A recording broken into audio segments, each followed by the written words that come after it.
अब की बार बिहार में किसकी बनने जा रही है सरकार है? कौन अब की बार बिहार में नया मुख्यमंत्री? दोस्तों, वोटिंग के दिन अब कुछ ही दिन बाकी है। दोस्तों, क्या दोबारा से एनडीए पार्टी सरकार बना पाएगी? ये अब की बार यहाँ पर है इंडिया गठबंधन का जादू चलेगा। दोस्तों, आपको इस वीडियो में लाइव सर्वे बताने वाले अब की बार बिहार में कौन सी पार्टी सरकार बनाने जा रही है, किस पार्टी को कितनी सीटें मिलेगी, कौन कहाँ से जीत रहा है। दोस्तों, चलिए जानते हैं जिला वाइज पूरी अपडेट है। किस जिले में किस पार्टी का उम्मीदवार जीत रहा है, कौन सी पार्टी का उम्मीदवार हार रहा है। चलिए जानते हैं अब की बार बिहार की जनता किस पार्टी तरफ है, किस पार्टी का होगा नया मुख्यमंत्री। बात करें यहाँ पर समस्तीपुर जिले की। दोस्तों, समस्तीपुर जिले में कुल 10 विधानसभा सीटें हैं। इन 10 विधानसभा सीटों ताजा चौंकाने वाला ओपनिंग पोल है सामने। दोस्तों, 10 सीटों में से एनडीए पार्टी खाते में 5 सीटें, इंडिया गठबंधन खाते में 4 सीटें, जन स्वराज पार्टी खाते में 1 सीट है, AIMIM के खाते में 0 सीट पर सिमट सकती है। बात करें यहाँ पर दोस्तों सारण जिले की।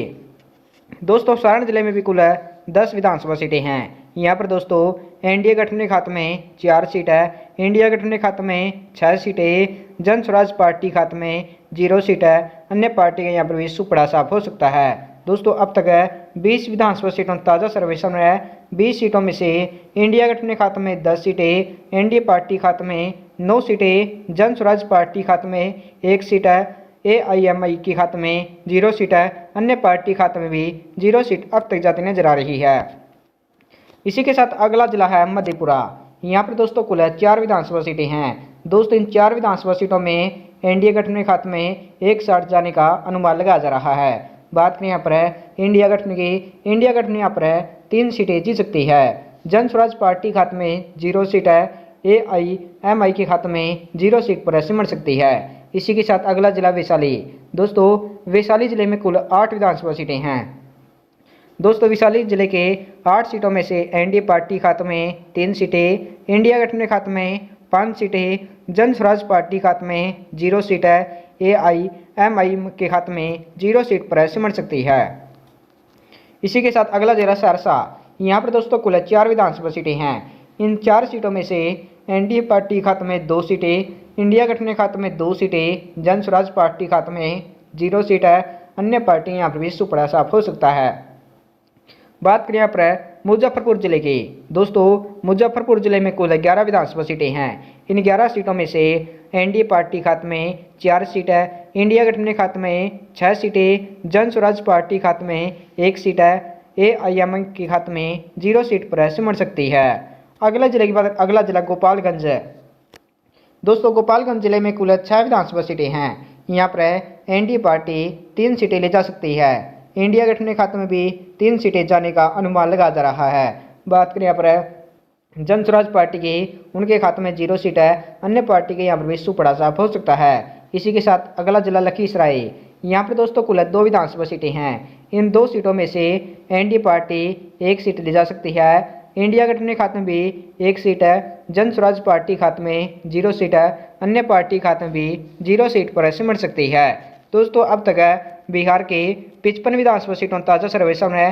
55 सीटों में से इंडिया गठबंधन खाते में 30 सीटें, एनडीए पार्टी खाते में 23 सीटें, जन स्वराज पार्टी खाते में 2 सीटें, अन्य पार्टी खाते में 0 सीट अब तक जाती नजर आ रही है। इसी के साथ अगला जिला खगड़िया।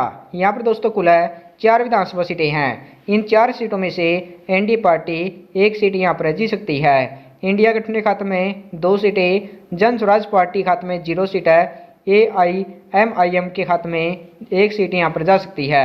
अगला जिला शेखपुरा। यहाँ पर दोस्तों कुल 2 विधानसभा सीटें हैं। इन 2 विधानसभा सीटों में एनडीए पार्टी खाते में 1 सीट है, इंडिया गठबंधन खाते में 1 सीट है, जन स्वराज पार्टी खाते में 0 सीट है। अन्य पार्टी के यहाँ पर भी सुपड़ा साफ हो सकता है। इसी के साथ अगला जिला नालंदा। यहाँ पर दोस्तों कुल 7 विधानसभा सीटें हैं। इन 7 सीटों में से एनडीए पार्टी खाते में 3 सीटें, इंडिया गठबंधन खाते में 4 सीटें, जन स्वराज पार्टी खाते में 0 सीट है। अन्य पार्टी के यहाँ पर भी सुपड़ा साफ हो सकता है। अगला जिला मुंगेर जिला। दोस्तों, मुंगेर जिले में कुल 3 विधानसभा सीटें हैं। यहाँ पर एनडीए पार्टी खाते में 1 सीट है, इंडिया गठबंधन खाते में 2 सीटें, जन स्वराज पार्टी खाते में 0 सीट है। अन्य पार्टी के यहाँ पर भी सुपड़ा साफ हो सकता है। इसी के साथ अगला जिला पटना।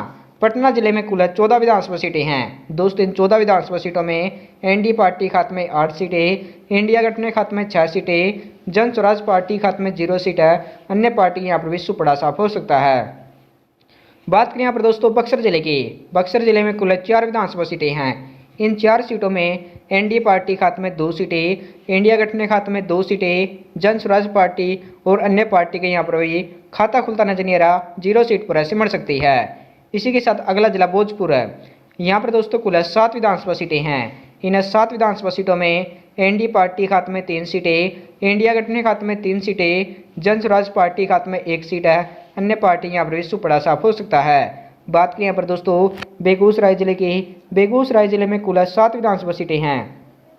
यहाँ पर दोस्तों एनडीए पार्टी खाते में 4 सीट है, इंडिया गठबंधन खाते में 3 सीटें, जन स्वराज पार्टी खाते में और अन्य पार्टी के यहाँ पर भी सुपड़ा साफ हो सकता है। बात करें यहाँ पर दोस्तों दरभंगा जिले की। दरभंगा जिले में कुल 10 विधानसभा सीटें हैं।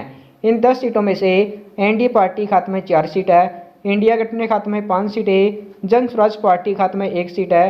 अन्य पार्टी यहाँ पर भी सुपड़ा साफ हो सकता है। बात करें यहाँ पर दोस्तों सीवान जिले की। सीवान जिले में कुल 8 विधानसभा सीटें हैं। दोस्तों यहाँ पर एनडीए पार्टी खाते में 3 सीटें, इंडिया गठबंधन खाते में 5 सीटें, जन स्वराज पार्टी खाते में 0 सीट है। अन्य पार्टी यहाँ पर भी सुपड़ा साफ हो सकता है। दोस्तों बिहार के 121 विधानसभा सीटों ताज़ा सर्वे सामने है। 121 सीटों में से इंडिया गठबंधन खाते में 63 सीटें, एनडीए पार्टी खाते में 53 सीटें, जन स्वराज पार्टी खाते में 4 सीट है। अन्य पार्टी खाते में 1 सीट यहाँ पर जाती नजर आ रही है। यानी दोस्तों अब की बार है इंडिया गठबंधन यहाँ पर पहले ही चरण में आगे चलता नजर आ रहा है।